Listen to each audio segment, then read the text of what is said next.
मुख्यमंत्री वृक्षारोपण अभियान से अब प्रदेश की फिजा बदलेगी। प्रदेश में वृहद पौधरोपण से ग्रीन कवर बढ़ाने की तैयारी की जा रही है।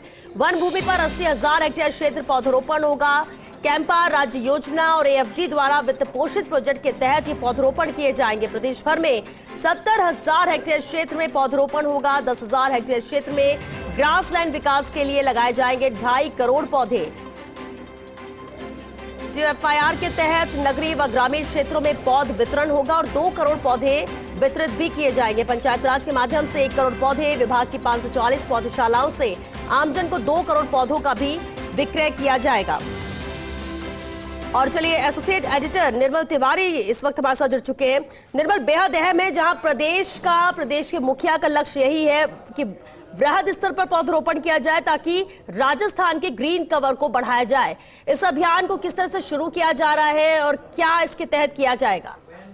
देखिए श्वेता, बहुत मायने हैं इस बात के कि राजस्थान को ग्रीन कवर देना है, क्योंकि राजस्थान में अभी 9.6% जो भूभाग है वो ही वन क्षेत्र है। तो सबसे पहले तो मुख्यमंत्री भजनलाल शर्मा ने पदभार संभालते ही कहा था कि इसको वन क्षेत्र को बढ़ा करके 20% किया जाना है, यानी कि जो ग्रीन कवर है कम से कम 20% उसको पूरे एंटायर स्टेट के अंदर होना चाहिए ताकि पर्यावरण का संरक्षण हो पाए। और इसके लिए बहुत जरूरी था कि पौधरोपण अभियान को शुरू किया जाए। तो इसको 3 अलग अलग बिंदुओं में उन्होंने अलग अलग स्टेजेस के अंदर रखा है। पहली स्टेज में जो है वो कैंपा फंड के तहत 80,000 हेक्टेयर क्षेत्र में पौधरोपण का लक्ष्य रखा गया है, जिसमें कैंपा और स्टेट जो प्लान होता है उसके तहत और एएफडी जो फ्रांस की जो एएफडी जो संस्था है जिसने अभी 1793 करोड़ रुपए का राजस्थान में जिस तरह से प्रोजेक्ट शुरू किया उसके तहत किया जाएगा। जो पहली फेज के अंदर 80,000 हेक्टेयर क्षेत्र के अंदर प्लांटेशन होगा, वृहद स्तर पर इसकी तैयारी शुरू कर दी गई है। इसके अलावा 10,000 हेक्टेयर क्षेत्र ऐसा होगा जिसमें ग्रासलैंड विकसित किया जाएगा। इसके लिए 2.5 करोड़ पौधे इस 10,000 हेक्टेयर क्षेत्र में अलग अलग लगाए जाएंगे। दूसरा है ट्री आउटसाइड फॉरेस्ट ऑफ इन राजस्थान, यानी पीओएफआईआर जो योजना है उसके तहत नगरीय क्षेत्र जितने भी हैं, उसके अलावा ग्रामीण क्षेत्र है, उसमें 2 करोड़ पौधे लगाए जाएंगे और पंचायत राज के माध्यम से भी 1 करोड़ पौधे लगाए जाने का लक्ष्य है। और जो तीसरा जो सबसे महत्वपूर्ण होता है उसको वन महोत्सव के तौर पर जाना जाता है श्वेता अपने यहाँ, जो 1 जुलाई से पूरे राजस्थान के अंदर शुरू होते हैं। इसमें 544 नर्सरी हैं वन विभाग की, उनमें 2 करोड़ पौधे तैयार कर लिए गए हैं। अच्छा, खास बात इसमें यह भी है कि बहुत सस्ती कीमत पर ये आम जन को उपलब्ध कराया जाता है। इसमें क्यूआर कोड के माध्यम से भी पेमेंट किया जा सकता है, मोबाइल ऐप के माध्यम से बुक भी किया जा सकते हैं इसमें जो पौधे हैं और उनका पेमेंट भी किया जा सकता है। तो वन महोत्सव के साथ इसमें एक और फेज रखी गई है। प्रत्येक जिले में जब वन महोत्सव मनाया जाएगा तो वहां भी 1-1 हजार पौधे एक साइट के ऊपर लगाए जाएंगे।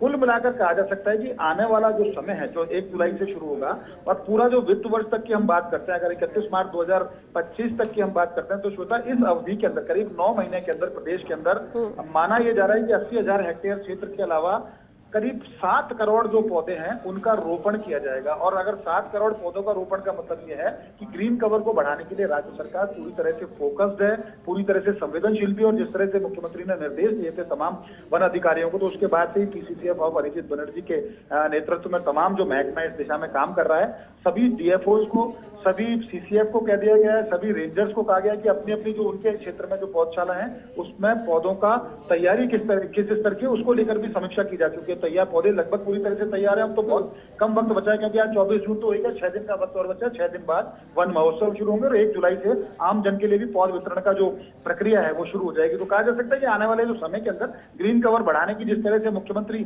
वृक्षारोपण अभियान को शुरू किया गया है उसके तहत प्रदेश में ग्रीन कवर भी बढ़ेगा, पर्यावरण संरक्षण सुधार की दिशा में भी तेजी से काम होगा। जी निर्मल, एक अहम सवाल और उठता है। देखिए, लक्ष्य तो लेकर चल रहे हैं बड़ा, मुख्यमंत्री की भी नियत इससे लेकर क्या है वो भी साफ, और इसलिए इस तरह बड़े स्तर पर अभियान चलाया जा रहा है और सभी को निर्देशित किया जा चुका है। लेकिन सवाल ये कि कितनी गंभीरता से इसे लिया जा रहा है। पहले भी कई मुख्यमंत्रियों ने कोशिश की कि पौधरोपण किया जाए, करोड़ों के पौधे खरीदे गए, लगाने की कोशिश के बाद फिर कोई पूछने देखने वाला नहीं रहता। देखरेख की अगर बात करें तो इसे कितनी गंभीरता से लिया जाएगा? देखिए श्वेता, इसमें खास बात यह है कि जिस तरह से प्रधानमंत्री नरेंद्र मोदी ने खुद 1 पौधा मां के नाम लगाने की जो मुहिम छेड़ी, उसको भी जनता ने, आम जन ने गंभीरता से लिया, सरकार और प्रदेश की सरकारों ने भी गंभीरता से। और यहाँ पर मुख्यमंत्री वृक्षारोपण अभियान की मॉनिटरिंग खुद मुख्यमंत्री भजनलाल शर्मा कर रहे हैं। तमाम जो मुख्यमंत्री कार्यालय के जो अधिकारी हैं उनको भी डे टू डे फीडबैक इसका भेजा जाएगा और मोबाइल ऐप के जरिए यही जानने की कोशिश की जाएगी कि किस तरह से पौधों का वितरण है और पौधों को लगाने के बाद, क्योंकि ये साफ तौर पर कहा गया कि जो भी पौधे चाहे स्टेट हाईवे के किनारे लगाए जाएंगे, नेशनल हाईवे के किनारे लगाए जाएंगे, आमजन अपने घर पे लगाए या वन क्षेत्रों में लगाए जाए, उनकी अगले 5 वर्ष तक देखभाल करनी है। यानी अगले 5 वर्ष तक उसकी हर पक्ष के अंदर, एक पखवाड़े के अंदर, एक फोर्टनाइट में उसकी रिपोर्ट ली जाएगी, उसकी फोटो भेजी जाएगी बाकायदा कि उस पौधे की वर्तमान स्थिति क्या है,